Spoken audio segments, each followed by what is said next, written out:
Olá, bom dia a todos, bom dia Rio Grande do Sul, 11 horas e 35 minutos. Hoje é segunda-feira, dia 11 de maio. Veja agora os destaques de hoje. Tragédia em Taquara. Marido mata a esposa e esfaqueia as filhas pequenas. Um crime brutal no Dia das Mães. Ele foi morto pela polícia. Mãe presa. Mulher que jogou o corpo do próprio bebê no lixo é detida. O crime aconteceu em Canoas na semana passada.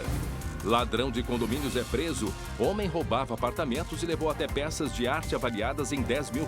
Já já você vai saber onde ele agia. Distanciamento controlado. Já está em vigor o novo modelo de combate ao coronavírus no Rio Grande do Sul. Tem dúvidas? Ao vivo, o governador Eduardo Leite vai explicar os detalhes desta medida. O SBT Rio Grande, a sua companhia na hora do almoço e que vai até a 1 da tarde, já está no ar.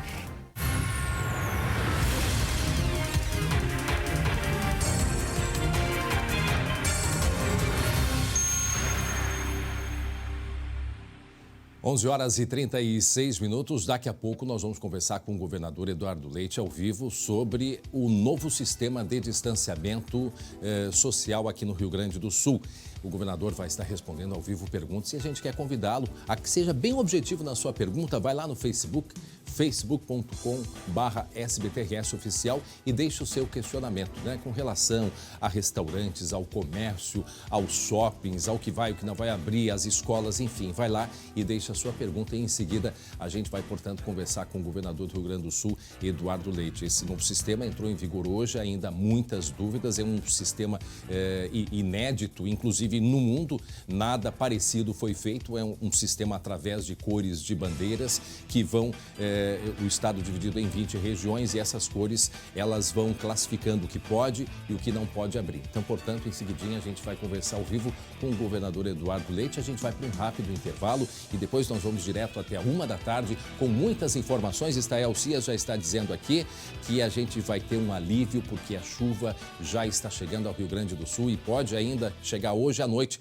Aqui em Porto Alegre a gente está precisando de uma chuva, principalmente nas lavouras, aí, esse período de seca que a gente vem enfrentando durante 5 meses. O intervalo rapidinho, eu vou ali e já volto.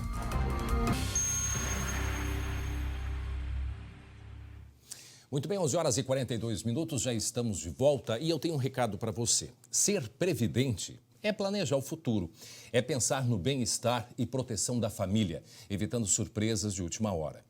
E este é o nosso propósito, acolher com excelência as famílias enlutadas, tornando este momento de perda menos doloroso.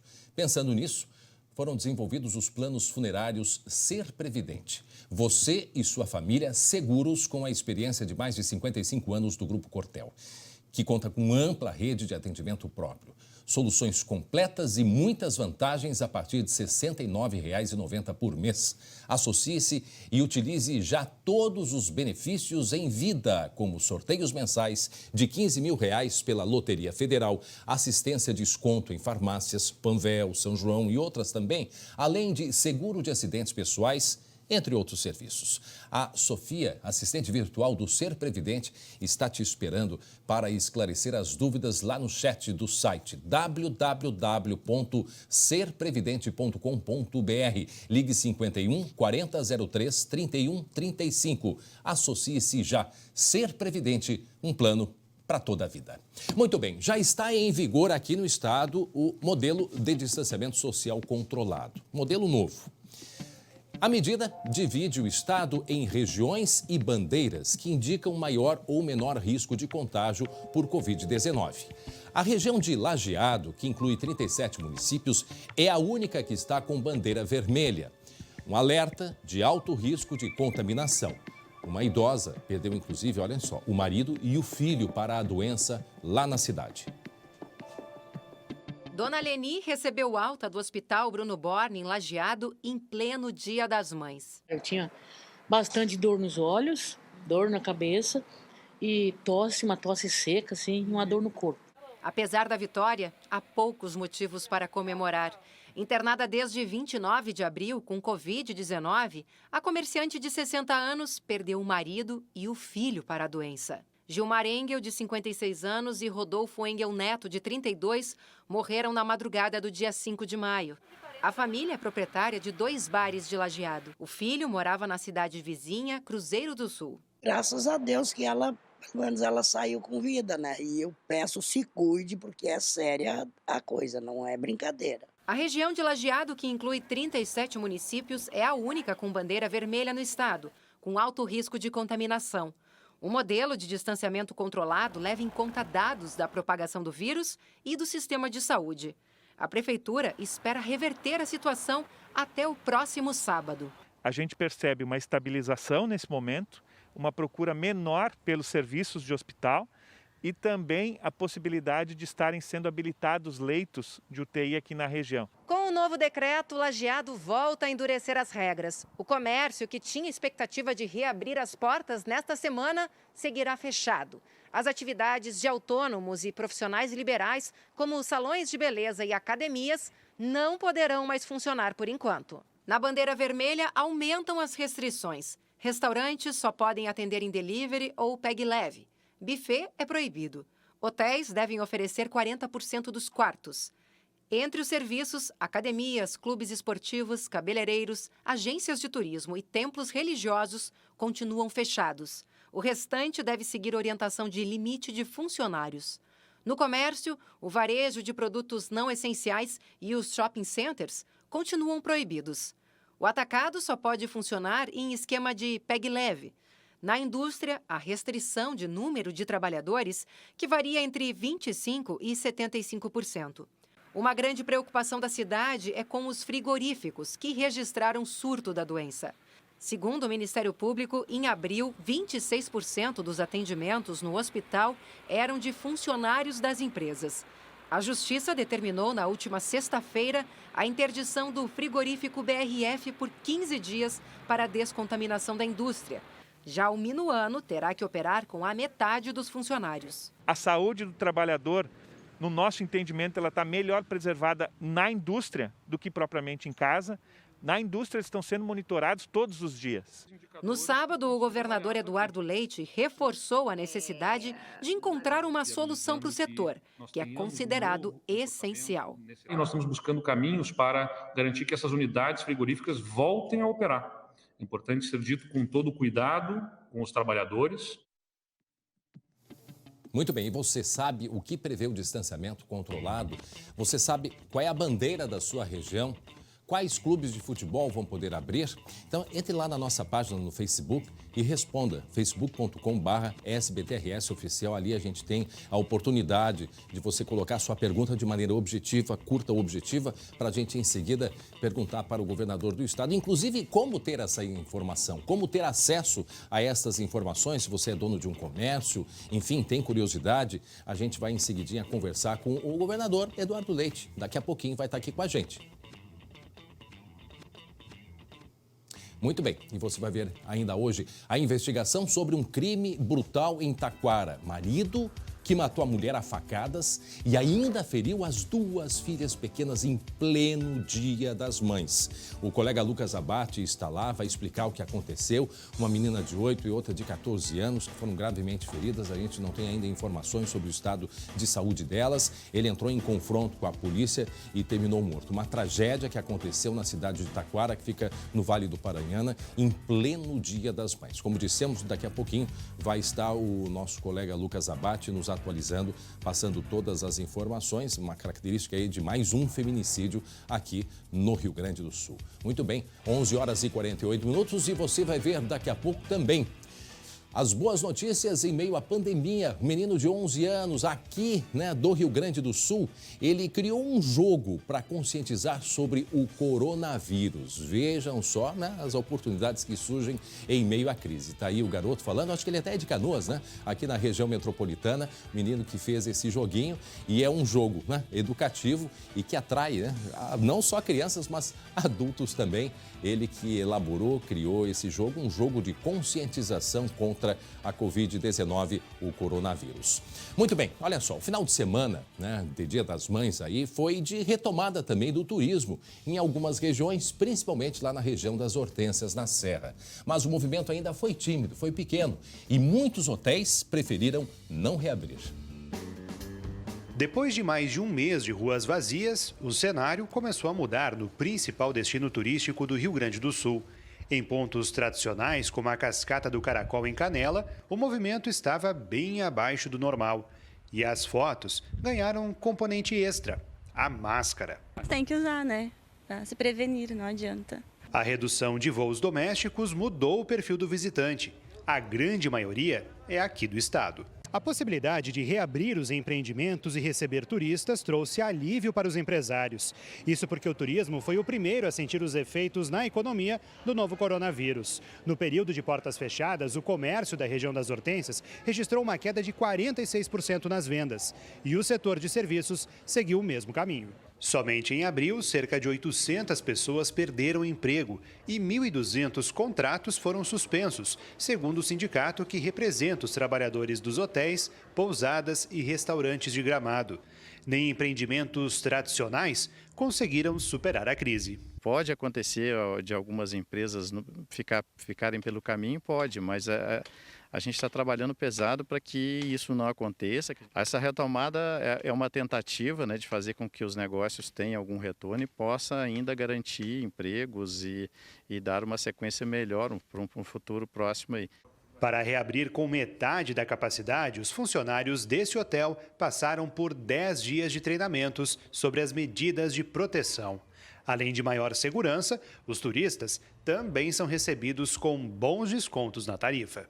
Está havendo promoções, né? Estão havendo preços bem atrativos, especialmente agora, nesses primeiros finais de semana. E se turismo é sinônimo de movimentação, todos estão juntos para atender às exigências dos órgãos públicos. Mas a gente está conseguindo aproveitar bem, a gente não está indo em todos os lugares que gostaria, mas onde a gente está indo está sendo muito bem atendido.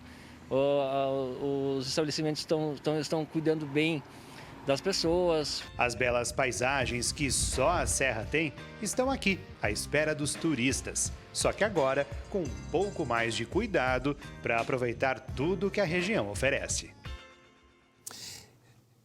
Mais do que decreto, mais do que novo planejamento de distanciamento, mais do que qualquer coisa, o mais importante é a consciência das pessoas, a conscientização.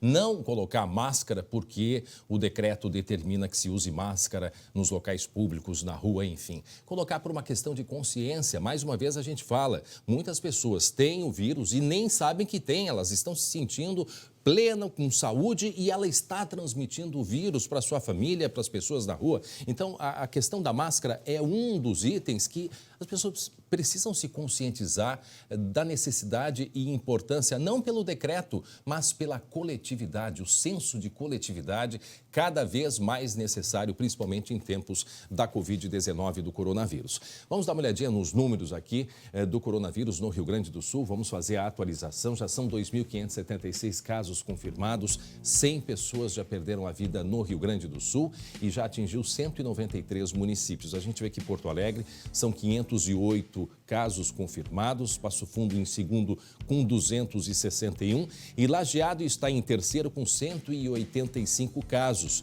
Inclusive, vamos questionar daqui a pouco o governador Eduardo Leite, porque Lajeado é a única região em que está com a bandeira vermelha. Por que Passo Fundo não? Por que Porto Alegre não? Em seguida, a gente vai perguntar para o governador. A gente vê que Bento Gonçalves também, 128 casos, Marau, 119, no Vale do Sino, São Leopoldo com 75, Caxias com 65, Novo Hamburgo 42, Canoas com 38 e Estrela com 35. Me chama muita atenção a região de Bagé, 29 casos, né? Bagé, que foi a cidade de explosão no interior logo no início da pandemia, conseguiu segurar aí os números de infectados.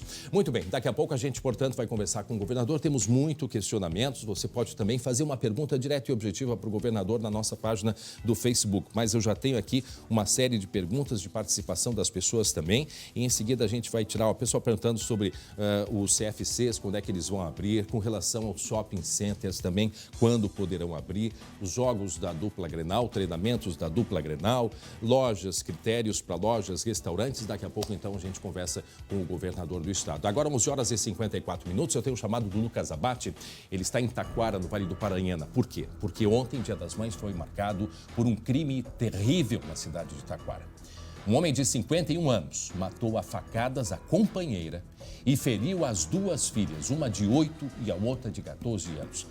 Ainda tentou atacar os policiais, foi atingido por um tiro e morreu, durante atendimento no hospital. O colega Lucas Abate está lá em Taquara e nos traz informações ao vivo desta tragédia que aconteceu ontem. Qual foi a motivação, como tudo aconteceu? Lucas, bom dia.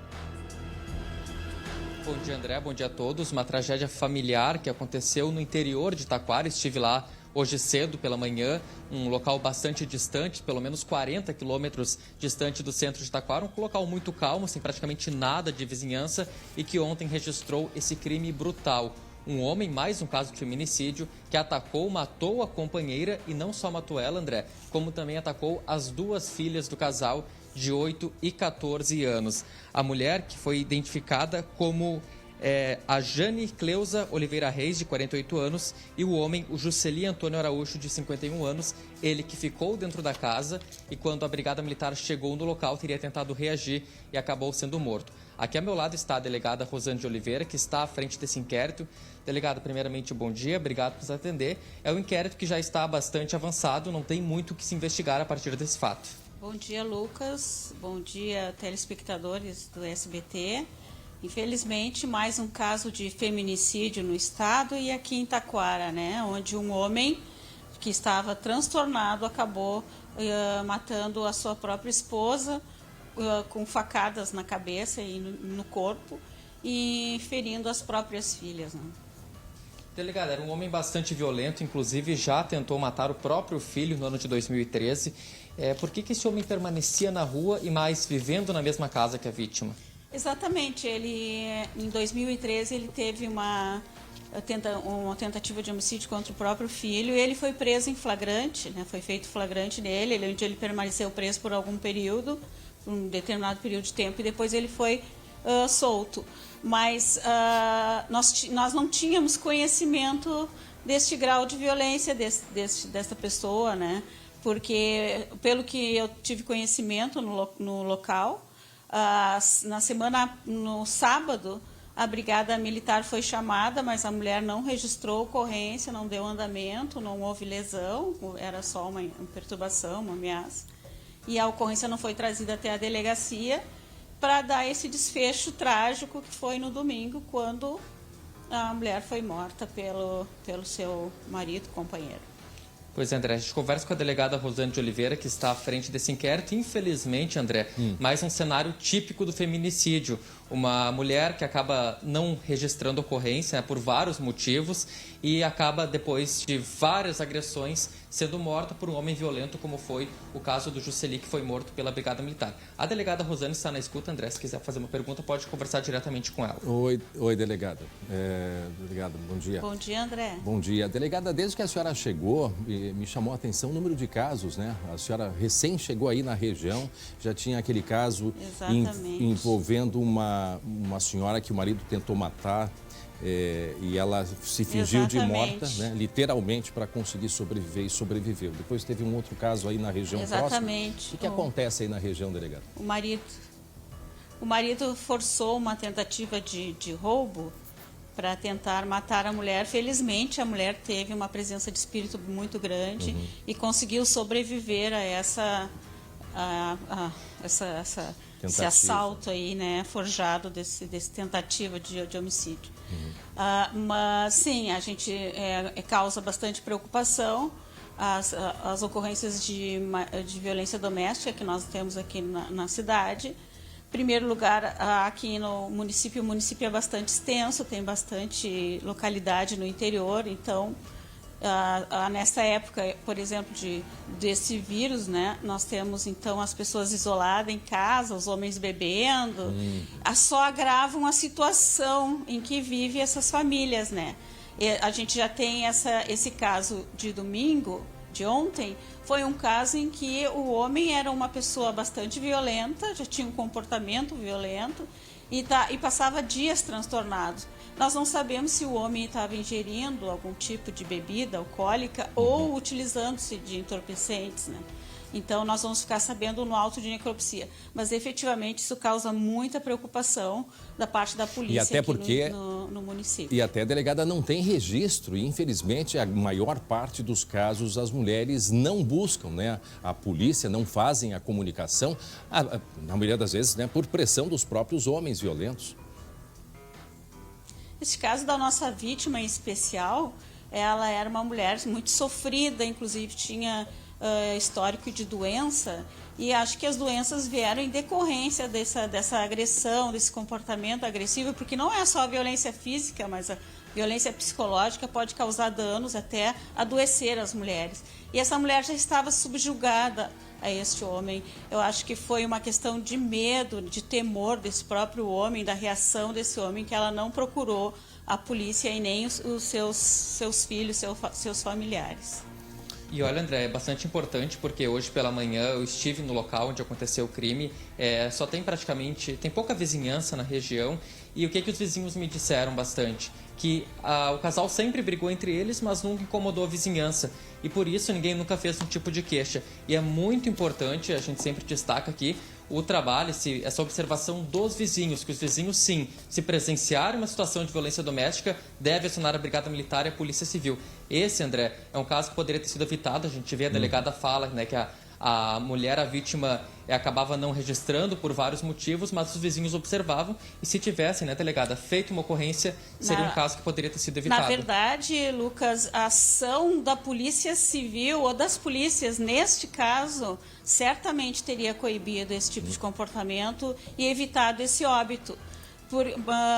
Por isso que a gente pede que a comunidade denuncie, mesmo que não seja da família, é importante denunciar. Nós temos um disque denúncia anônima, qualquer tipo de denúncia é importante, que os vizinhos e a comunidade podem evitar esse tipo de desfecho trágico nessas ocorrências, né? Com certeza teria evitado esse tipo de situação. Tá certo, obrigado. Tá certo, então. Muito obrigado, delegada Rosane Oliveira, que nos atendeu aqui na delegacia de Taquara. Tá certo, obrigado, Lucas. Continua acompanhando, daqui a pouco nos traz outras informações. Obrigado à delegada pelas explicações. 12:00 e 1 minuto agora, atenção, nós em seguida vamos... Eu tenho aqui uma série de perguntas para o governador, inclusive perguntas que não param de chegar. Tem perguntas de internautas, nós temos várias perguntas, por exemplo, chegando uma nesse momento aqui. Olha, eu gostaria de saber se eu posso abrir a minha lancheria em Porto Alegre, está meio confuso para mim. O governador, ele já está na linha, já pode conversar com a gente. Governador Eduardo Leite em seguida. Mais uma outra pergunta que a gente vai fazer do Jonathan. Como ficam os idosos acima de 60 anos que trabalham? Voltam ou continuam em casa? Tem um outro telespectador que pergunta aqui também pelas redes sociais, a Rosiane Almeida de Gravataí. Ela quer saber se já pode fazer visita a idosos. É importante lembrar que o decreto não vale para o vírus. O vírus, ele continua entre nós. O decreto é para que nós nos comportemos, né, em frente ao coronavírus que ainda está circulando. E para isso, né, o governo do estado determinou uma série de regras desse distanciamento social. E ao vivo vamos então conversar com o governador Eduardo Leite. Governador, obrigado por sua participação mais uma vez com a gente. Eu tenho várias perguntas, vou fazer as perguntas diretas e objetivas para que a gente consiga responder todos os questionamentos que temos. E eu já lhe dando aí bom dia, boa tarde, 12:00 e 3 minutos, já quero entrar na questão da dupla Grenal, que é bastante polêmica e também pode abrir precedentes para outros clubes. O que mudou do final de semana para o decreto oficial, né, que foi publicado na madrugada de hoje? Os clubes antes, pela proposta, não poderiam abrir na bandeira laranja e agora os clubes podem treinar em 25%. Queria que o senhor esclarecesse o que mudou de sábado para hoje de madrugada. Boa tarde mais uma vez. Boa tarde, André. Na verdade, não houve mudança, houve um esclarecimento. Os clubes esportivos, e isso é importante dizer, não se trata aqui apenas de Inter, Grêmio ou mesmo de clubes de futebol do interior, estamos falando de clubes esportivos, clubes como a Sojipa, como o Grêmio Náutico União, para dar dois exemplos aqui clássicos aí da capital, mas os clubes esportivos pelo interior do estado também, eles podem fazer atividades coletivas de esporte na bandeira amarela. mas não podem na bandeira laranja. Isso continua valendo dessa forma. O que ficou explicitado na norma, como ela veio a se publicizar agora? É que os clubes esportivos, e aí se inserem os clubes de futebol também, poderão ter na bandeira laranja a mesma atividade que podem as academias, atendimentos individualizados. Isso já estava previsto. Como esses clubes, em geral, têm academias, né, nos seus centros de treinamento, eles poderão continuar fazendo atendimento individualizado para os seus profissionais, para os seus jogadores, para as pessoas que o frequentam, de forma individualizada nos ambientes, não sendo permitido a atividade coletiva, porque na atividade coletiva nós temos uma maior exposição de pessoas ao risco de contágio. Vejam que nós tivemos jogadores profissionais recentemente diagnosticados, confirmados com coronavírus. E o futebol é um esporte de contato. Você não consegue fazer treinamento sequer, e um jogo de futebol menos ainda, sem o contato físico, o distanciamento. E é por isso que permite-se na bandeira laranja a atividade individualizada. Bom, então assim, nesse caso, os clubes vão ter as mesmas funções que as academias, por exemplo, porque cada atividade, né, cada empresa tem uma atividade específica. No caso dos clubes, vão poder ter a mesma atividade, no caso, que as academias. Mas no sábado, parece que estava diferente isso, não era, governador? Porque a informação que a gente tinha, inclusive, que é do senhor, que os clubes, a dupla Grenal, não poderão treinar em Porto Alegre. Então, por essa é a dúvida, esse questionamento, o que teve de alteração? Mas continua uma questão de entendimento sobre o que se entende como treino, André. Então, treino coletivo só na bandeira amarela. Na bandeira laranja, poderão atuar como as academias, com atendimento individualizado, ou seja, individualmente os seus profissionais poderão atender, né, e trabalhar preparo físico, por exemplo, né, e treinos que sejam de forma individual, utilizando as instalações para que não haja, né, a presença de grande número de pessoas, mesmo, como eu disse, num treino coletivo, está expondo aquelas pessoas e os profissionais da equipe técnica ao risco de contágio na bandeira laranja. Isso não será possível, mas é possível usar as instalações para atividades individuais. Não, eu perguntei isso e insisti por uma questão até de precedentes para outras, né, empresas e instituições, enfim, mas acho que agora está esclarecido. Vamos para a seguinte, governador, como é que foram definidos os 11 critérios das bandeiras? Pergunta também de telespectador. Nós, desde o início do coronavírus, nós montamos um conselho da sociedade civil e montamos também comitês técnicos, um comitê econômico, um comitê científico, um comitê de análise de dados. Com esses grupos de especialistas, nós temos discutido, completaram 2 meses ontem que nós tivemos o primeiro caso de coronavírus no estado, e desde então nós temos discutido muito, aliás, discutimos já antes, em função de observarmos o que estava acontecendo no mundo, no Brasil e no mundo, e quando o coronavírus passou a ter casos no Rio Grande do Sul, nós nos debruçamos especialmente sobre os dados em cada uma das regiões, melhoramos, né, o nosso monitoramento de leitos e também a política de testes para nós verificarmos a disseminação do vírus, e com esses especialistas é que nós estruturamos este modelo, em que 11 critérios são analisados e foram conferidos pesos a cada um deles, para num modelo matemático nós termos uma objetividade na definição de se uma região está com maior risco ou menor risco. Por quê? Porque até aqui nós atuamos sempre sob a pressão de um lado para o lado para fechar, alguns olhando para as suas atividades. Com um estudo científico para dizer qual é, então, a ocupação do leito, qual é a velocidade da disseminação do vírus, qual é a relevância da atividade econômica e que exposição que ela gera para risco de contágio, as pessoas que se utilizam ou que trabalham nessa atividade econômica, e assim definimos os critérios e os protocolos que passam a vigorar nesse novo modelo. Muito bem. Outra pergunta, e agora se referindo ao comércio, inclusive pergunta do Paulo Cruz, que é o presidente do Cindy Lojas em Porto Alegre. Muitas pessoas estão perguntando, governador, nas nossas redes sociais, sobre a abertura especificamente dos shopping centers. Sim, os shopping centers estão permitidos a atividade na bandeira amarela e na bandeira laranja, com restrição de público. Tivemos ações que podem ser restringir o número de circulação de pessoas nos shopping centers.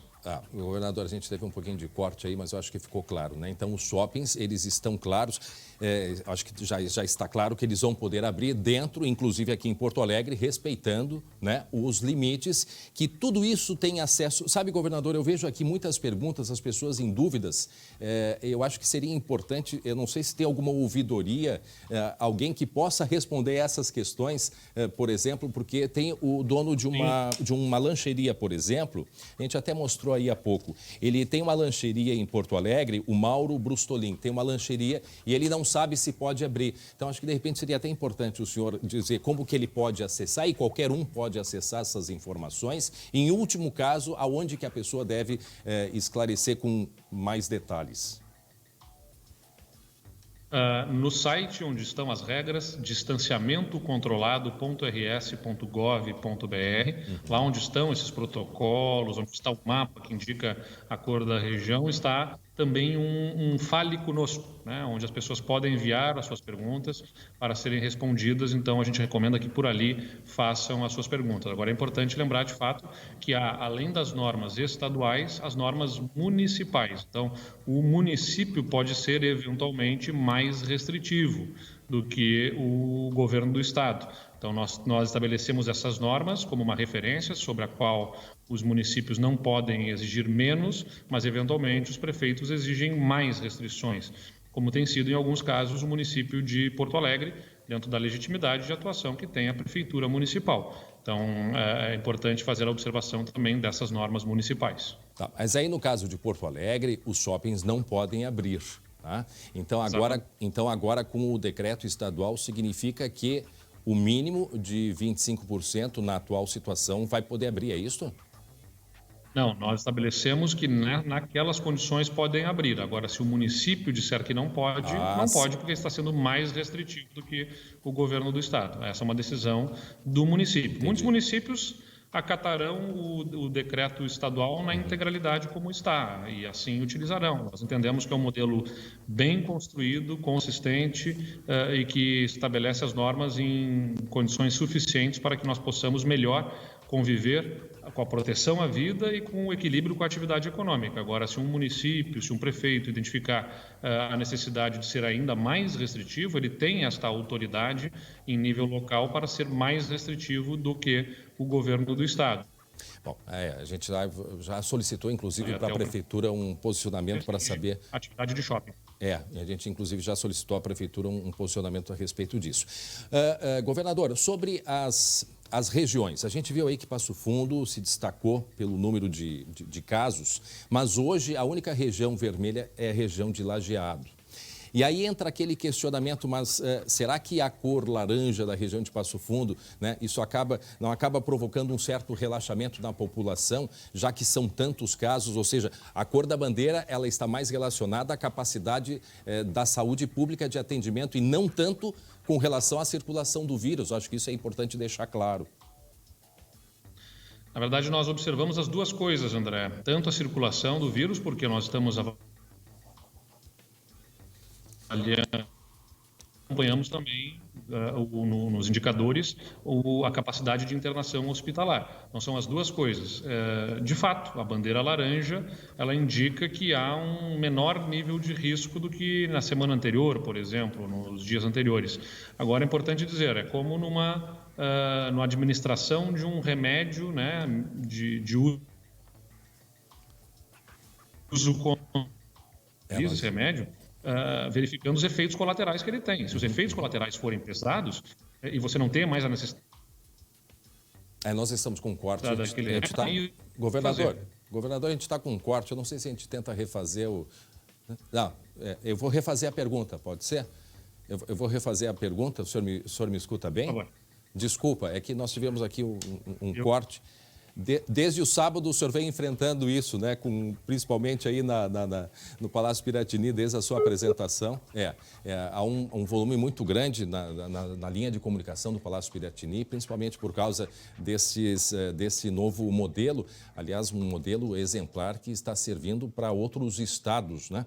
Voltamos, governador, agora me escuta bem. Então, o senhor pode só completar essa questão da cor, né, da bandeira que a gente falava, por que Passo Fundo está com laranja e Lajeado vermelha.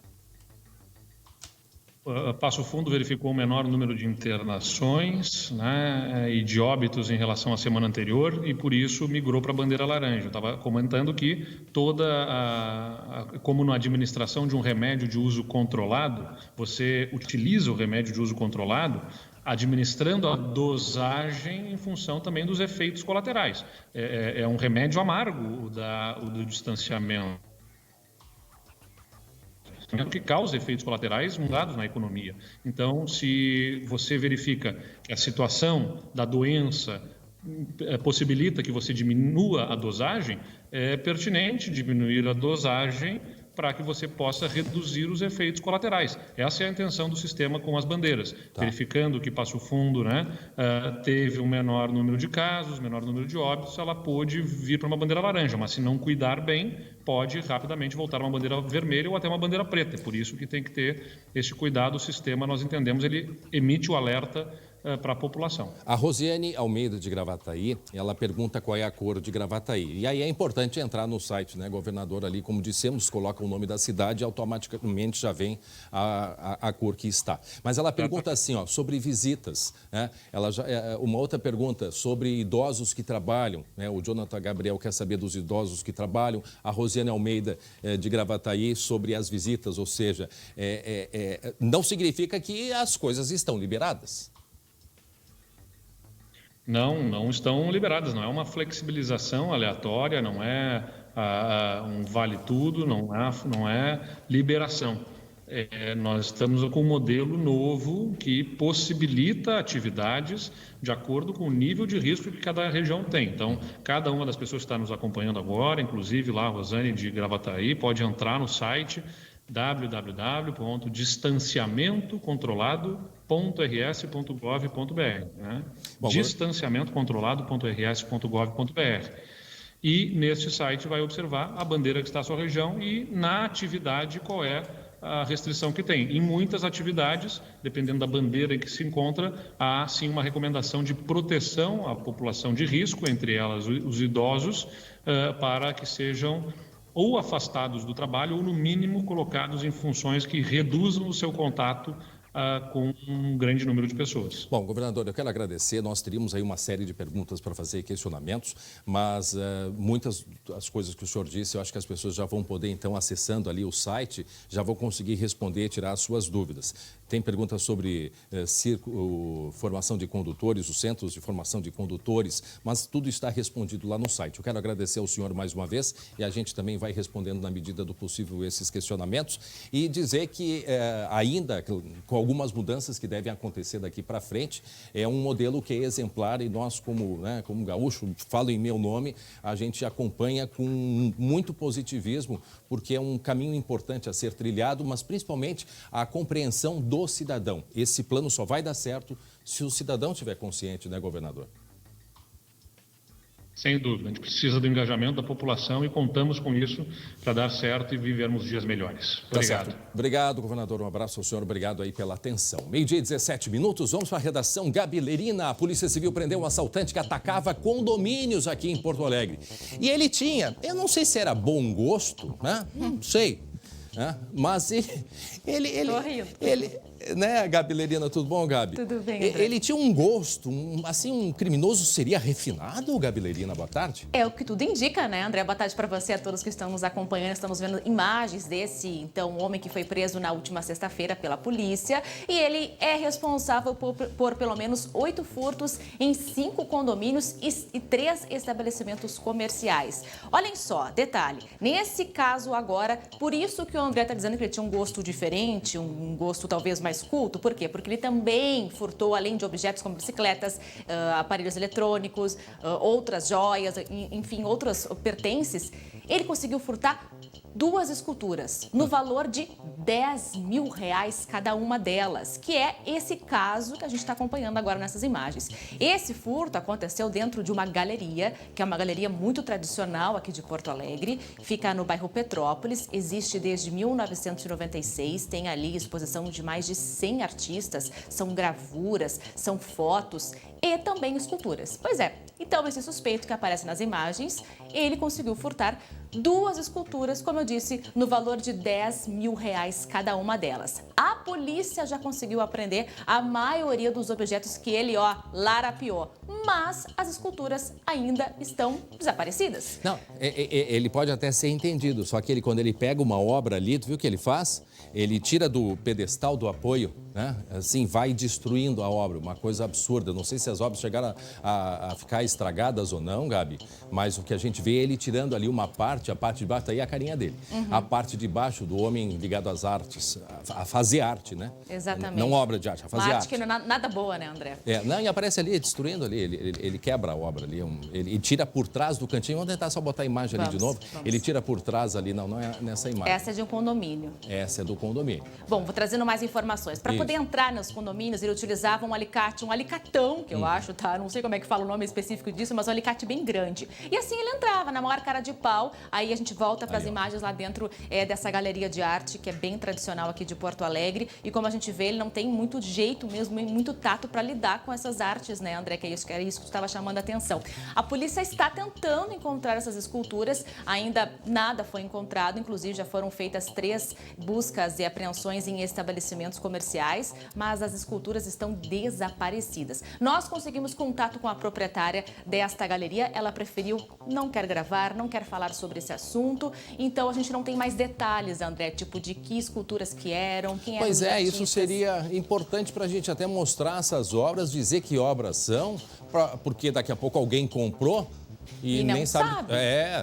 Pagou baratinho, não sabe. Ali o momento que ele tira, ele tá tirando por trás, aí ele pega o pedestal ali, quer ver? Olha o que ele faz, dá uma quebradinha e tira a parte e deixa o pedestal ali. De qualquer jeito, né? Seria bom a gente ter, pra gente poder, inclusive, divulgar. E daqui a pouco alguém comprou, pagou barato, achou que estava comprando uma obra de arte com um valor bem abaixo do normal e é uma obra roubada. Sabe-se lá quanto que ele negociou essa obra de arte, né? Porque cada uma tem uma validade de cerca de R$10 mil, né? E aí vai trocando. Daqui a pouco não foi nem ele que negociou com essa pessoa que comprou, né? Já passou para terceiros. Passou adiante e por aí foi. O fato é que esses fatos aconteceram entre abril e maio. Então, como eu disse, são pelo menos 5 condomínios que ele furtou e outros 3 estabelecimentos comerciais. A cara dele. Tá ali a cara dele, foi preso na última sexta-feira. A polícia, então, segue em busca de encontrar essas obras de arte, essas 2 esculturas, e já conseguiu apreender bicicleta, aparelhos eletrônicos, joias, outros objetos que ele, furtou. E olha, entrar em condomínio é difícil, né? Porque esses condomínios são todos sempre com segurança, gradeados, com câmeras e tudo mais, né? E sabe onde é que ficam? Todos ali no bairro Petrópolis. Então, ou seja, ele costumava utilizar aquela região ali, todos meio na Corte Real, por ali. Ou seja, condições de condomínios bem bons, né? Bem seguros, né, André? Inclusive, essa loja aí de artes, né? Essa galeria fica ali nessa região, né? Fica nessa região aí. Muito bem. Obrigado, Gabi Lerina. Até daqui a pouco. Agora, 12:22. E olha só, a polícia prendeu agora no final de semana uma mulher que deixou o corpo daquele bebê recém-nascido dentro de um container em Canoas. Isso foi na semana passada, a gente mostrou aqui no SBT. A Polícia Civil conseguiu identificar, a mulher graças às câmeras de segurança espalhadas pela cidade. A mulher de 38 anos não possui antecedentes criminais e tem um filho de 12 anos. Em depoimento à polícia, ela detalhou as circunstâncias do parto e confirmou ter jogado o corpo do bebê no lixo. Ela confessou todo o ocorrido, embora ela nos tenha dito no depoimento que ela não tem certeza se a criança nascera viva ou não. Ela nos disse que o parto ocorreu no dia anterior, por volta das 3 horas da tarde, e teria durado aproximadamente 3 horas. Durante toda essa dinâmica, durante todo esse período, ela teria caído ao chão 2 ou 3 vezes, alega que não sabia que estava grávida E por volta das 8 da noite, já não tendo a certeza de se a criança apresentava sinais vitais ou não, ela teria colocado a criança em cima da cama, pegou a placenta que teria ficado ao chão, colocou na cama do lado da criança, segundo ela, com o objetivo de que a criança pudesse apresentar algum sinal vital. Enrolou a criança num casaco e passou a noite inteira com a criança na cama, com a criança já morta. No dia seguinte, por volta das 6 da manhã, colocou a criança numa sacola e descartou na lata de lixo. A Polícia Civil identificou a mulher e a casa de onde ela saiu com o bebê dentro da sacola graças às câmeras espalhadas por Canoas. Em 48 horas, foram analisadas as imagens de 50 equipamentos diferentes. Nós temos, após a análise dessas imagens, 12 câmeras de segurança que mostram perfeitamente o trajeto dela, desde a saída de casa até o momento em que ela deixa a criança na lata de lixo. A polícia aguarda laudo do Instituto Geral de Perícias para determinar se o bebê nasceu com vida. A mulher está presa preventivamente e até a resposta do IGP é investigada por homicídio. Nós, na semana passada, quando falamos deste caso aí, a gente tinha chamado a atenção, né, pela quantidade de câmeras de segurança. Acho que Canoas foi uma das primeiras e é uma das cidades com, né, maior quantidade de câmeras. A gente tinha até uma outra imagem de uma mulher que estava jogando, né, lixo no container. Era uma imagem suspeita, isso a gente chamou a atenção também. Mas depois foi atrás de uma outra imagem que se descobriu, então, a verdadeira mulher que cometeu esse crime, portanto, presa aqui em Canoas, na região metropolitana. Teve violência na fronteira oeste do estado. Um homem sofreu uma tentativa de execução em plena luz do dia lá em Santana do Livramento. Como é que foi essa história aí, hein, Gabi? Estão aí as imagens para provar essa situação horrorosas, né? As imagens são nítidas, boa para se enxergar, mas horrível conteúdo, né? Eu já aviso aí para quem está assistindo. Exatamente, esse caso aconteceu o seguinte, ó, de acordo com a polícia, esses dois homens estavam nessa motocicleta, a vítima vinha caminhando pela calçada, o caroneiro desce e dispara pelo menos 3 vezes direto na cabeça da vítima, que cai na hora no chão. Esse homem continua vivo, ele sobreviveu, está internado na UTI. O estado dele é grave, a gente não tem mais informações nas últimas horas o que ocorreu, mas o caso é que ele sobreviveu a esse ataque. A polícia está investigando, há pelo menos 2 possibilidades. Esse homem tem antecedentes por tráfico de drogas, mas a polícia também descobriu que a motocicleta pertence a uma ex-namorada dessa vítima. Então tem 2 casos aí sendo investigados, 2 possibilidades pela polícia. E eles não levam nada, né, Gabi? Não levam nada. O homem ele está com 2 sacolas, né? Exatamente. Assim, parece 2 sacolas. Ele vai dar o tiro, não pega nada. E já sai correndo. Já acho que até mais de um tiro, né? São 3. São pelo menos 3 tiros, de acordo com a polícia. E dá pra ver também que as pessoas acabam apavoradas. Parece uma pessoa lá no fundo correndo, né? Imagina o barulho do tiro. Isso aconteceu à luz do dia, como você disse, no sábado pela manhã. Então, assim, bastante pânico para essa região ali, lá de Livramento. Então, esse homem, ele sobreviveu a esses tiros na cabeça. E a polícia está investigando o que causou essa tentativa de homicídio. Isso sábado de manhã, né? Isso. Sábado de manhã, tá aí a moto que a polícia descobriu que tem relação com a vítima. Relação porque... Uma ex-namorada. Tá no nome da ex-namorada essa motocicleta, mas então a polícia não cravou ainda exatamente qual foi, né, o motivo, porque também ele tem antecedentes por tráfico de drogas. Não se sabe se foi algo de... em função do tráfico de drogas ou se foi algo uma represália, passional. Exatamente. Isso aí a polícia está investigando tem agora. Tem mistério nesse caso aí, né, André? Tu imagina, em plena luz do dia, né? As pessoas caminhando ali na rua, parece um ponto de táxi ali ou casualmente são 3 da mesma cor? Não dá para identificar direito, parece um ponto, lógico que não é ponto de táxi, não. Na verdade, parece todos os 4, né? Os 4 carros que aparecem ali são vermelhos. Exatamente. Mas assim, a vida acontecendo normal ali, né? O pessoal caminhando pela cidade, e ouve-se tiros, imaginam o pânico, o susto das pessoas. Olha, uma saiu correndo lá, ó. Exatamente. Ó, tá vendo? Isso, lá do outro lado da rua. Uhum. O pessoal se apavora. Imagina, motos passando, né? Qualquer um podia ter sido acertado ali, né? Ricocheteia, né? Podia ter pego na parede, no chão e ter atingido ainda alguém. Quer dizer, as pessoas ali no meio, né, dessa violência. Uma pessoa saindo correndo, acho que até uma mulher. Se apavorou, né? E pelo que a gente der para ver na imagem ali, a vítima vem caminhando normal, tá no meio da rua, aí começa a recuar para a calçada. Não se percebeu, né? Ele não percebeu que ia ser atingido, né? Pelo que dá para ver na imagem ali, né, André? E os dois, ele não tirou o capacete, né? Não de trás, não. Nenhum deles, né? Muito bem, até daqui a pouco, Gabi Lerina. E olha só, preste atenção nesse recado. Agora é o momento de cuidar da sua saúde. Você sabia que a osteoporose pode levar até a invalidez? Uma fratura com osteoporose avançada pode não calcificar seu osso, prejudicando muito a sua mobilidade. Dores pelo corpo, dores nos joelhos e nas articulações em geral. Pare de sofrer com tudo isto, repondo cálcio na medida certa para você. Eu vou chamar agora o Rafael para falar do Super Cálcio D, né, Rafa? Olá, André, boa tarde. Exatamente. Você precisa fortalecer os seus ossos para evitar osteoporose, artrite, artrose. Fraturas na melhor idade são muito comuns, então pare de sofrer com essas dores que podem ser sintomas dessa terrível doença chamada osteoporose.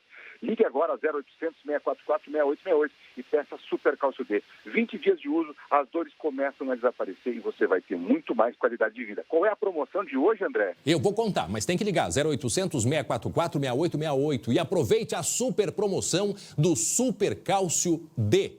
Kit Alegria, Super Cálcio D, com 50% de desconto. Ligue 0800 644 6868. Parcela em até 6 vezes no cartão e você recebe na sua porta, na porta de casa. Compre agora seu Super Cálcio D. Super Cálcio D é mais saúde para você.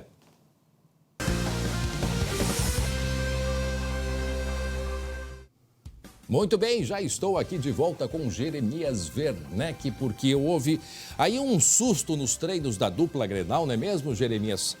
Conta pra gente, lembrando sempre da Biscoitos Zezé Carinho, que vem de família. Ó, beijo muito grande para toda a turma Biscoitos Zezé, não é mesmo? Jeremias Werneck. É isso, André. Bom dia para ti, para todo mundo da Biscoitos Zezé e para todo mundo também que está ligado com a gente aqui na SBT Rio Grande. André, em 12 horas... os treinos foram suspensos, depois remarcados, depois suspensos de novo, mas a história é que agora eles estão marcados de novo. Grêmio e Internacional chegaram a cancelar as atividades, isso é preciso ser colocado, tá? Grêmio e Inter cancelaram as atividades de hoje pela manhã, mas depois de analisar o decreto, depois dessa mudança no decreto, que o governador disse que não houve uma mudança, mas no texto houve uma mudança, pelo menos naquela planilha de protocolo das regiões, Grêmio Internacional resolveram marcar de novo as atividades. Então, no CT do Tricolor e no CT do Colorado tem treino hoje de tarde, porque o entendimento tanto de gremistas quanto de colorados é que os protocolos adotados desde a semana passada, eles continuam se enquadrando nessas regras anunciadas no final de semana pelo Palácio Piratini. O que a gente fica se perguntando, André, o distanciamento ele continua valendo. Grêmio e Inter não podem fazer treinos nas dependências, em salas fechadas. Se houver treino aí, tem que ser individualizado. Os treinos, eles continuam ocorrendo.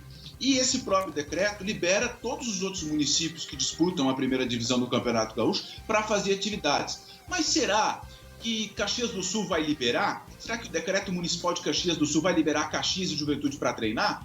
Ou será que a Prefeitura de Pelotas vai liberar o Pelotas e o Brasil também para atividades nos seus estádios? Essa pergunta fica, sabe? Porque o decreto estadual ele sobrepõe, mas eu ouvi o governador falando agora contigo que cada município ainda pode tomar uma iniciativa de acordo com a sua situação.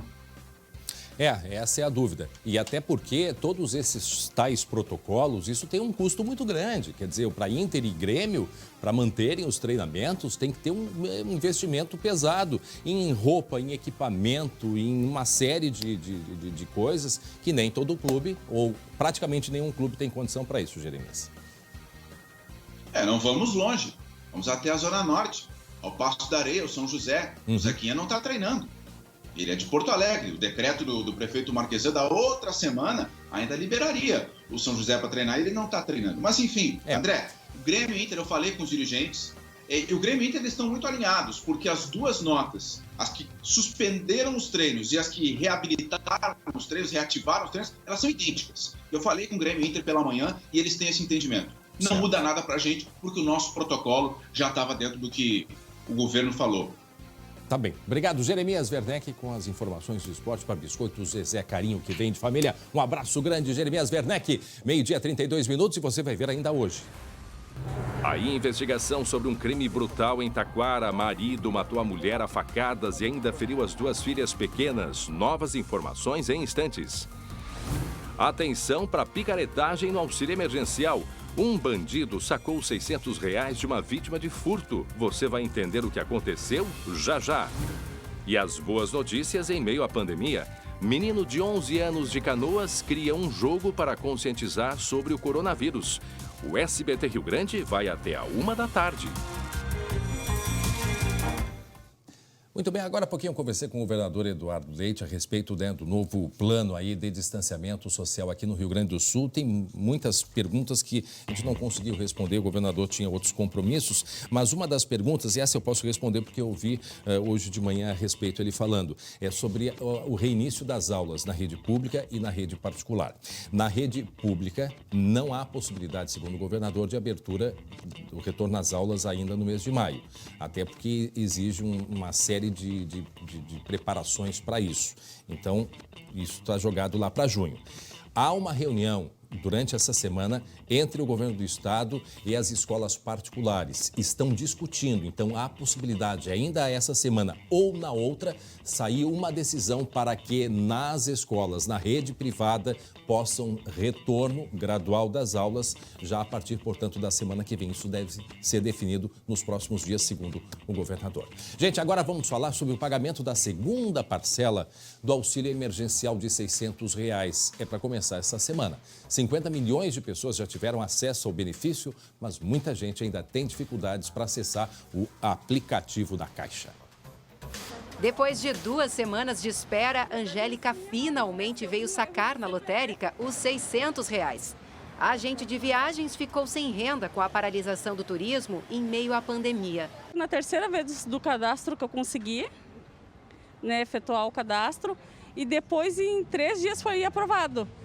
Daí sim demorou mais um tempinho até o dia da liberação do valor. Estava muito congestionado e eu estava evitando aglomerações, E daí eu vim hoje. Segundo o governo federal, cerca de 50 milhões de brasileiros receberam a primeira parcela do auxílio emergencial.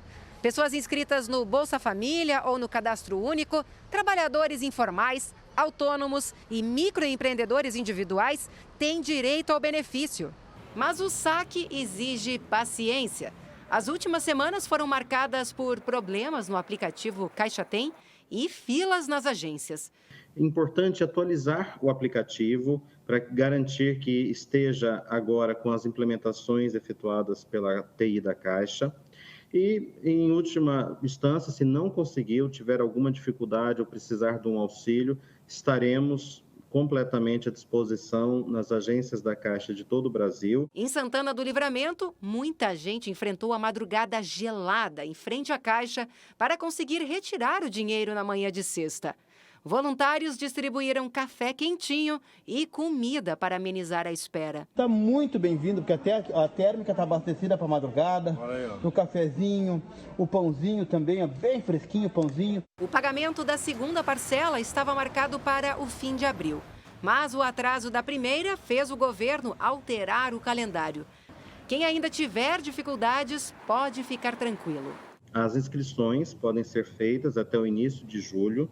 Então, esta opção de inscrever, ela fica disponível. Após o período, após o prazo definido, nós manteremos o site e o aplicativo funcionando para que as pessoas tenham as informações e as pessoas possam acompanhar o pagamento do seu benefício. As pessoas que fizerem a inscrição dentro do prazo previsto, elas terão a sua análise efetuada pela Dataprev e, se forem consideradas aptas, portanto, cumprirem as regras da lei, elas receberão, sim, as 3 parcelas previstas para o auxílio emergencial do governo federal. Deixa eu agora conversar ao vivo com a Luciane Koban. Oi, Lu. Oi, tudo bom, André? Tudo bem, tudo bem. Eu estava atento aqui. A gente tinha a informação de que era no início de maio ia ser anunciado, pelo menos anunciada a data da segunda parcela. E a gente vê que está demorando, Ainda não esperamos que essa semana aí já tenha a definição de quando vai ser o pagamento da segunda parcela, porque o governo não queria fazer o pagamento da segunda enquanto que todos não tivessem recebido a primeira parcela. Então, acho que isso deve estar atrasando. Mas essa semana deve ter alguma definição, né, Lu? É o que se espera, né, André? O Ministério da Cidadania anunciou que essa semana eles devem pagar mais 8 milhões, aí o dinheiro, né, para mais 8 milhões de brasileiros. A expectativa realmente era que sexta-feira saísse o calendário, depois passou para o fim de semana, e a informação que a gente tem é que esse calendário ele tem que ser aprovado pelo presidente da República. Talvez até o próprio Jair Bolsonaro faça esse anúncio aí do pagamento da segunda parcela. Agora, o mais importante nesse momento realmente é atualizar, enfim, reinstalar o aplicativo, porque ele recebeu essa atualização, né? Antes ele tinha capacidade ali para 200 mil acessos simultâneos, agora passou para 500 mil. Mas quem é do sistema iOS disse que continuam aí os problemas do aplicativo Caixa Tem. Então tá, então vamos ficar alerta, tentar fazer a desinstalação e reinstalar. Ô, Lu, deixa eu mostrar agora, mostrar mais uma vez aquela cena, tu acompanhasse isso no final de semana. A cena, conta pra gente o que aconteceu, hein? Pois é, inacreditável, né? Isso aconteceu em Três Coroas, aqui no Vale do Paranhana. A gente teve ali um homem que pegou uma carteira, que achou na rua. Na verdade, quem perdeu não sabe exatamente se perdeu ou se teve furtado. E aí ali estava o cartão, né, do cadastro único lá do cidadão. Ele foi na agência da Caixa, ali no autoatendimento, tinha a senha dentro da carteira anotado, né, porque estava todos os documentos, a senha, e aí ele foi lá e fez o saque. As câmeras ali do sistema de monitoramento da Caixa, tá lá de Três Coroas, né, elas registraram toda a ação do bandido, que foi bem espertinho, viu, André? Ele foi num domingo, dia 26 de abril, bem cedo, ali em torno de 7h44 da manhã. Ele foi até essa agência, fez o saque, foi tudo muito rápido. E ele, inclusive, comemora, né? Ele fala assim, tipo, yes, né? A gente tava mesmo olhando, vamos olhar de novo ali. Que ele chega a bater assim, né? Chega a bater forte. A gente vai mostrar ali de novo. Feliz que conseguiu pegar os R$600 de outra pessoa. Agora não dá para andar. Certamente estava precisando muito. Mas não dá para andar com senha dentro da carteira, né? Não dá, André. E assim, ó, a boa notícia, né, é que esse cidadão, ele foi identificado, ali, ó, agora, foi localizado, aí. Comemorando ali, batendo assim. Que barbaridade. Diga lá, Lu. Ele foi localizado, identificado, confessou o crime, André, e aí devolveu os documentos, a carteira, enfim, o dinheiro, né, para a vítima, que inclusive disse para a polícia que não tinha certeza se tinha sido furtado ou se derrubou, enfim, a carteira na rua. Bom, mas ele foi vai lá responder em liberdade, viu? Certo. Obrigado, Lu. Deixa lá para a redação, para a Gabi Lerina, que está chamando. 2 pessoas morreram e 7 ficaram feridas num grave acidente em Vacaria. Fica nos campos de cima da Serra. Gabi, o que aconteceu, hein? Muito triste. Foi nesse domingo, na altura do quilômetro 44 da BR-116, lá em Vacaria. 2 carros acabaram colidindo de frente. Vejam só a situação dos veículos, como ficaram. Ficaram aí completamente, totalmente destruídos, né? Uma grande tragédia, viu, André? De acordo com informações da Polícia Rodoviária Federal, um Uno que viajava no sentido Caxias do Sul, Vacaria, invadiu a pista contrária e colidiu de frente, bateu de cheio contra um Voyage.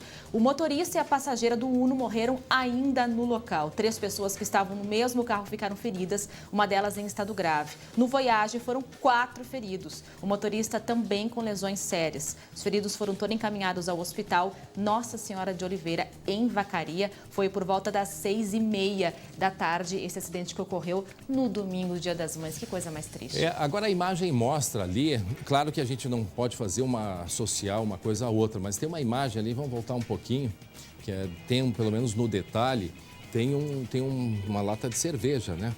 Isso vai ser investigado se alguém ou foi coincidência ou simplesmente podia estar dentro de uma sacola também, é claro, mas que chama a atenção, ali uma latinha de cerveja, né? Muito triste, hein? Não se sabe. No Dia das Mães ainda, certo? São pessoas que estavam voltando de festa, de encontro familiar, sei lá, a gente não sabe, mas uma tragédia. Obrigado, então, Gabi Lerina, pelas informações. 12h42, atenção, vamos até o Vale do Paranhana. Lucas Abate ao vivo para falar sobre um crime brutal que marcou o Dia das Mães lá na cidade de Taquara. Um homem de 51 anos, o que ele fez? Ele matou a companheira a facadas. E se não bastasse, feriu as 2 filhas, uma de 14 e a outra de 8 anos. Aí ele tentou atacar a polícia, né? Houve troca de tiros e os detalhes a gente vai saber melhor agora com o Lucas Abate. Lucas. Pois é, André, um crime brutal que aconteceu na localidade de Pega Fogo Baixo, interior, cerca de 40 quilômetros do centro de Taquara, um local muito ermo, sem praticamente nada de circulação. E esse homem acabou matando a mulher e ainda ferindo duas filhas de 8 e 14 anos. O casal, que tem ao todo 8 filhos, um já faleceu, então tinha 7 filhos vivos, essas duas menores que viviam nessa casa com a mãe. Então no domingo estava bastante transtornado esse homem, depois de passar a semana, segundo vizinhos e testemunhas, bebendo e também usando drogas. E esse homem acabou atacando a mulher no domingo, feriu a mulher, depois matou a facadas e ainda atacou as duas filhas. Segundo a Brigada Militar, André, ele só não matou as filhas porque os brigadianos chegaram rapidamente ao local e conseguiram conter esse homem, mas ele reagiu à abordagem, tentou atacar os policiais que acabaram disparando contra ele, então ele também morreu. Tanto a vítima, a mulher, como o homem agressor morreram no local. E o estado de saúde das meninas, tem alguma informação, Lucas? Pois é, as duas seguem internadas, André, não correm risco, mas seguem internadas esperando mais cuidados pelas facadas, elas foram atingidas com facadas, e também pelo drama psicológico de ver a própria mãe sendo morta e depois o pai também dentro de casa, e elas seguem internadas em um hospital aqui da região e acompanhadas também de assistentes sociais e do Conselho Tutelar. Agora é um caso, e elas sofriam pressão, né? Elas já vinham sofrendo, a família sofria pressão por causa dele, apesar de não ter nenhum registro policial, né, Lucas? Agora, pelo visto, ele torturava a mulher e as filhas dentro de casa há muito tempo. Pois é, segundo o relato dos vizinhos que moram na região, ele torturava, as agressões eram constantes há anos já, desse homem contra a mulher, e até segundo a Brigada Militar, André, o cenário que eles encontraram na casa é de que fazia algum tempo já que essa mulher estava sendo agredida, inclusive torturada, e segundo a Brigada Militar, o homem chegou a cortar o cabelo da mulher durante essas agressões. André, vamos ver a reportagem agora do local onde aconteceu o crime e também o que dizem os vizinhos sobre a relação desse casal. O crime aconteceu nessa casa de madeira, no interior de Taquara, um local entre Pedreiras e afastado da área urbana. Jane Cleusa Oliveira Reis, de 48 anos, morava com o marido e as duas filhas, de 8 e 14 anos. Sempre foi assim, desavença entre famílias, assim. A gente não se metia, porque era vizinho de porta, até que daí veio acontecer essa tragédia daí. Segundo a polícia, Jusceli Antônio Araújo, de 51 anos, era alcoólatra e usuário de drogas. Ele tinha antecedente criminal por tentativa de homicídio contra o próprio filho, de 28 anos. No domingo de Dia das Mães, assassinou a companheira com golpes de faca e feriu as duas filhas. Entraram e só viram a esposa lá, que estava já esfaqueada. E ele tentaram dialogar com ele e partiu para cima dos policiais com a faca, né?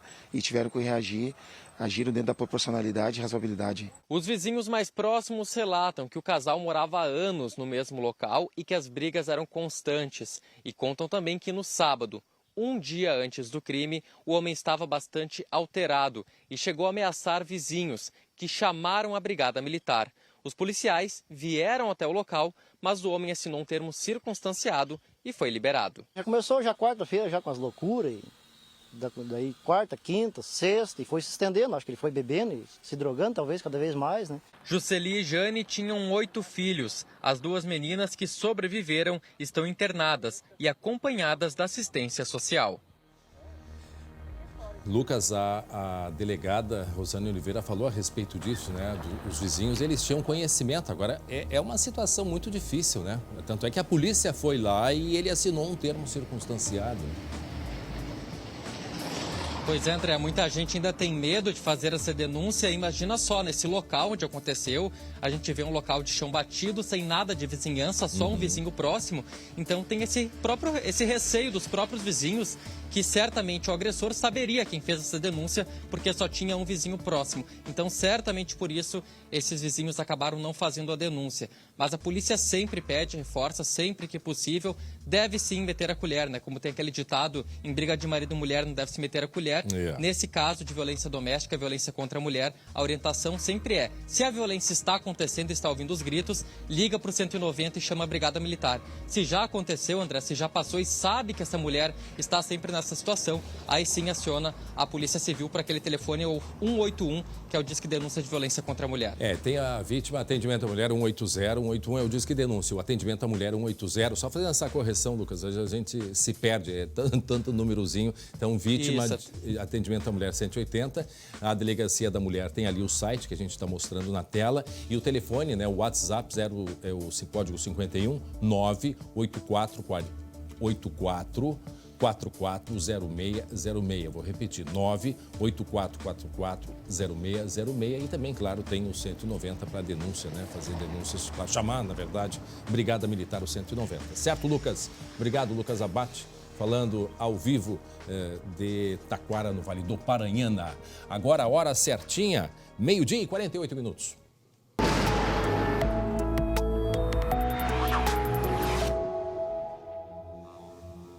Estael Chias chegando e trazendo junto a chuva, Estael. Finalmente, né? Eu não acredito numa que coisa mais boa. Que horas ela chega em Porto Alegre? Eu vou recebê-la com festa.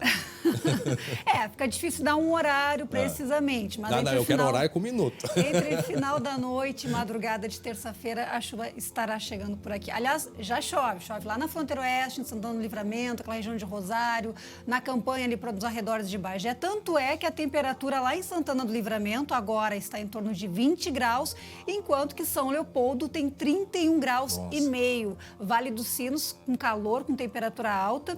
Isso mostra que nós temos vento norte antecipando essa chuva e isso traz risco de tempestades para as próximas horas. Também, além da chuva, tem risco de temporais. Isso para todo o estado, vale? Grande parte do estado. Metade sul, então pega a BR-290 até a fronteira com o Uruguai e parte do oeste também próximo à fronteira com a Argentina. Nós temos aqui um mapa de projeção para hoje à tarde.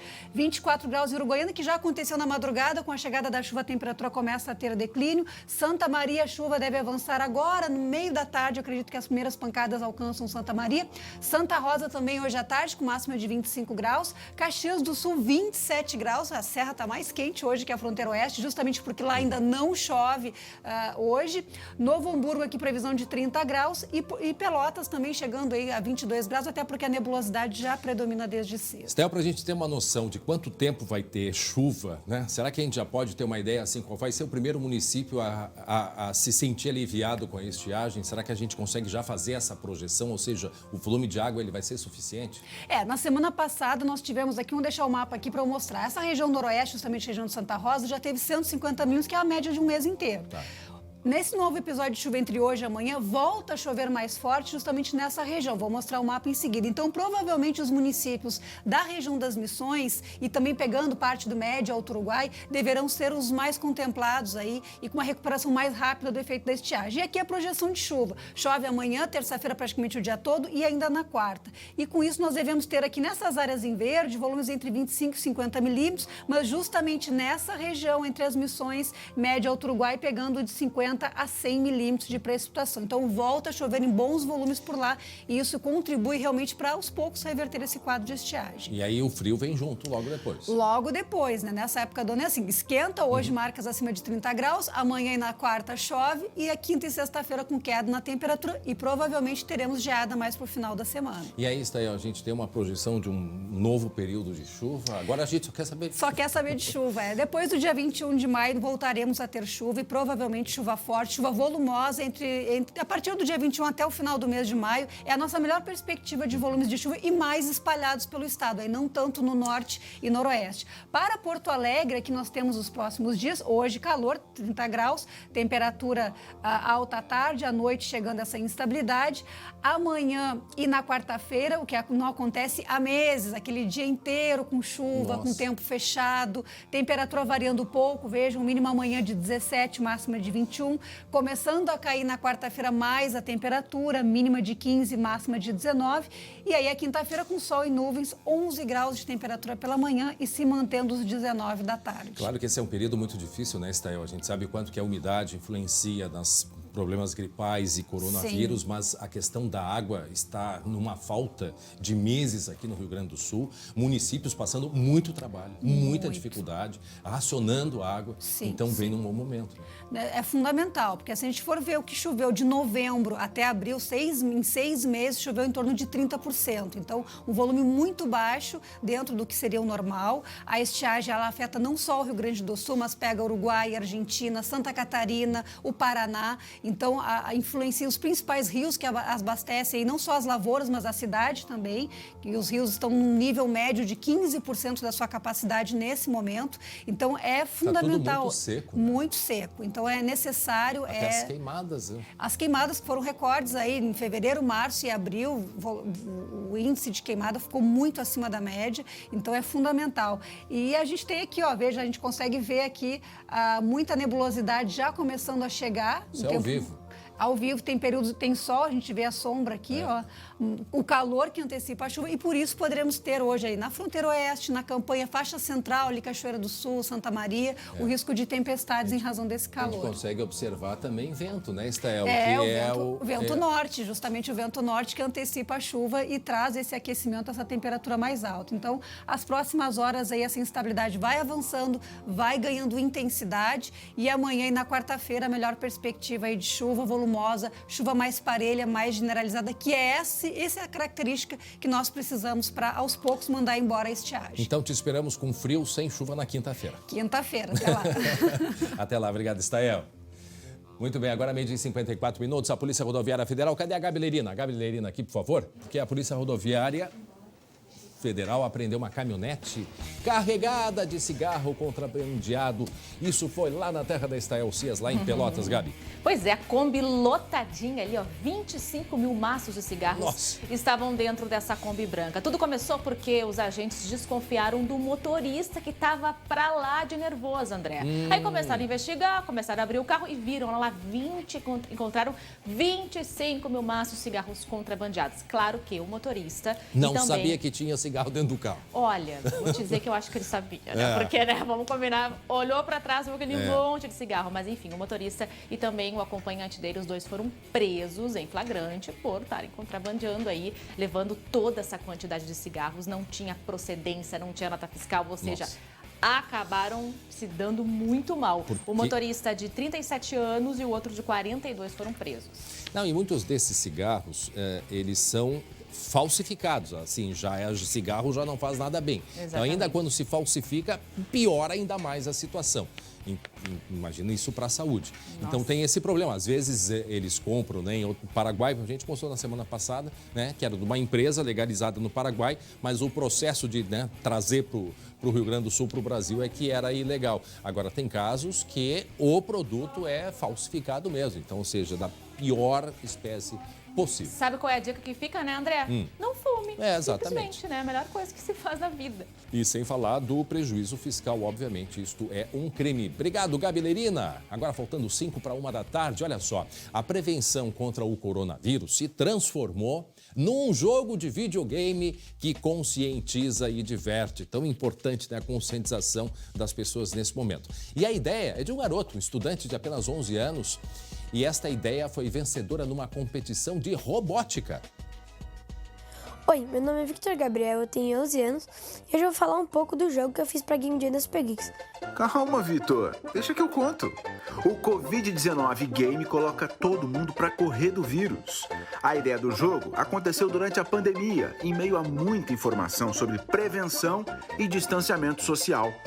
O botão da direita é para poder dar pulo e pulo duplo. E o da esquerda é para poder soltar as vacinas para matar os coronavírus. O jogo do Vitor, aí ó, ganhou um concurso numa escola de robótica para crianças e adolescentes.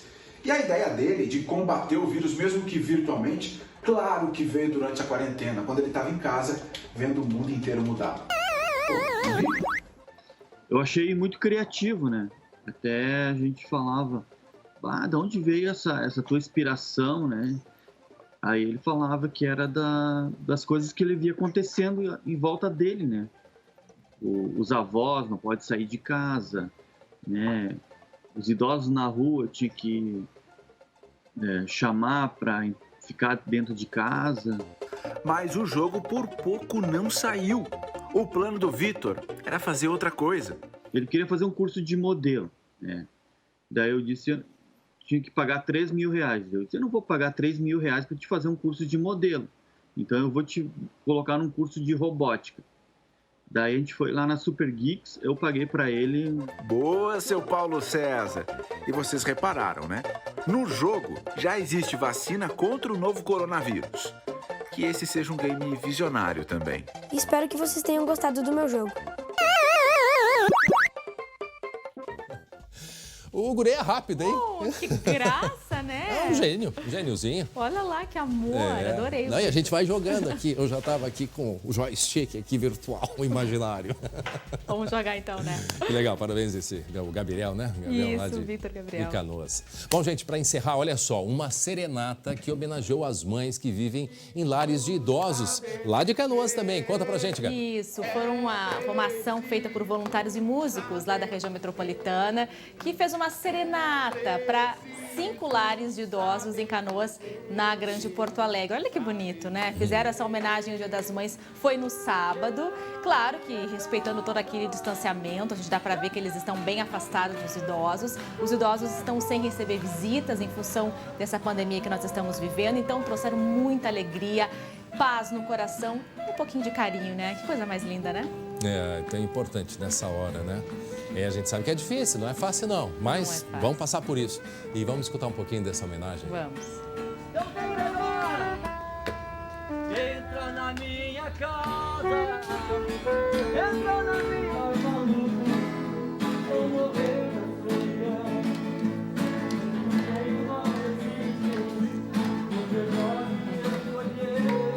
Lembrando, né, André, que todos são artistas e voluntários, né? Pessoas aí que doaram o seu tempo para trazer um pouquinho de carinho e de palavras bonitas e animar, né, as pessoas que estão vivendo nesses lares. É isso aí, é um carinho. Foram em 5 lares, né? Isso, Vejam só, 5 lares. foram em vários locais aí para levar carinho e atenção a essas pessoas. Gabi, tchau, até amanhã. Beijo, até amanhã. Tchau, gente, obrigado pela companhia, até amanhã. Tchau, tchau.